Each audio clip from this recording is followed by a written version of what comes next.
ये ऑनवियो का रिसीवर है जो नो साउंड फॉल्ट था। ये मॉडल नंबर है देखो TXNR414।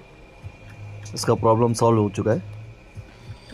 इसमें प्रॉब्लम था देखो, अभी जो चालू है देखो, अभी ऑप्टिकल पे भी चेक कर लिया मैंने, एनालॉग पे भी चेक कर लिया। ये साउंड सुनो उसका,